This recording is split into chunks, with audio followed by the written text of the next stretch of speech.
Welcome to Tales from the Streets. Here's what our narrator has to say. I met my wife on Facebook. That was about 5 years ago. The photo she put on her profile photo was not her real photo. But you know women, they can be very deceptive. She told me she was a master's holder from Unilag and that she was in one high-paying job in Lagos. I found out that half of those were not true. She works in a media company and the money is not that fantastic.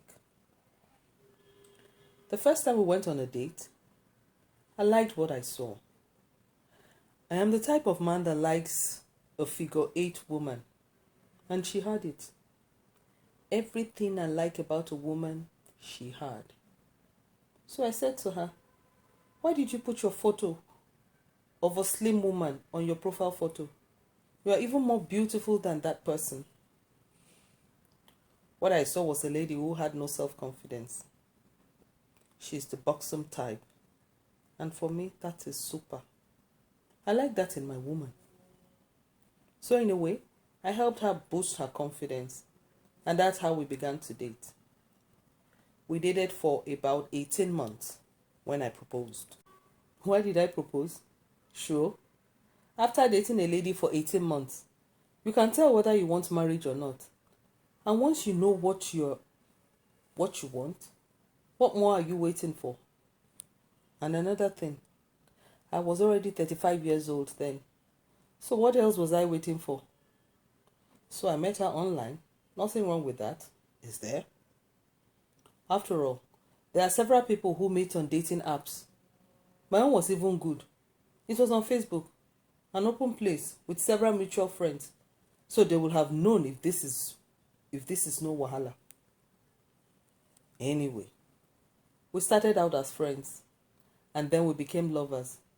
And so far, though I found out she wasn't a master's degree holder, she only has a PGD. But it's okay. If it makes her feel good, I don't have any problems with that. I'm not a master's or PGD holder, so what is my business with that? Anyway, I wanted to settle down and start a family. I met her family. They were not fantastic. But how many people have fantastic in-laws? I'm a very realistic man. We did the registry wedding and she moved into my house. I plan to do the full traditional at a much later date. We still haven't been able to do that after living together for more than 3 years now because we lost the pregnancy of a set of twins that almost took her life and wiped off my savings. She was almost six months gone then, and my mother had already moved in with us because doctor had warned that my wife would give birth prematurely. Unfortunately, we lost the babies, a boy and a girl. Good thing my mother was there to help nurse my wife back to good health.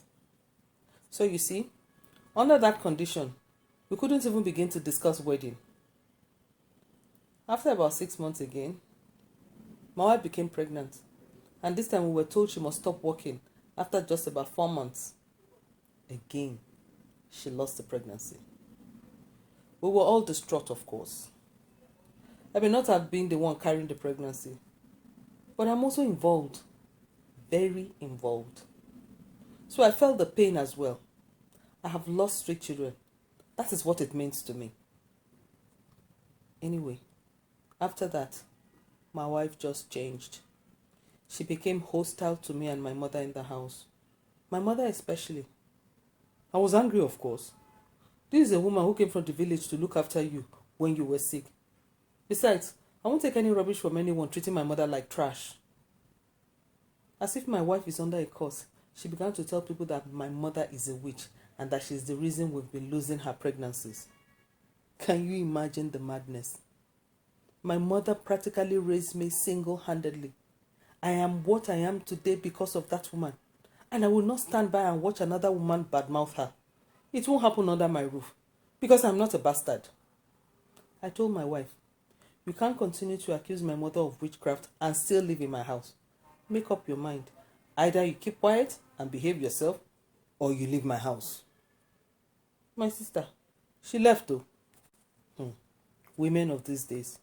She packed her bags and left 2 days later while I was still at work. My mother called me that afternoon to say my wife had hired a taxi and was packing her load inside. I just told Mama to leave her. See wahala.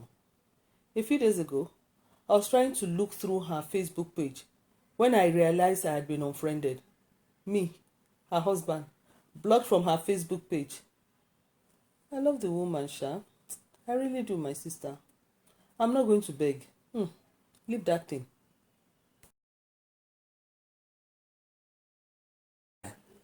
If you enjoyed this story, please like, share, and subscribe. Thank you.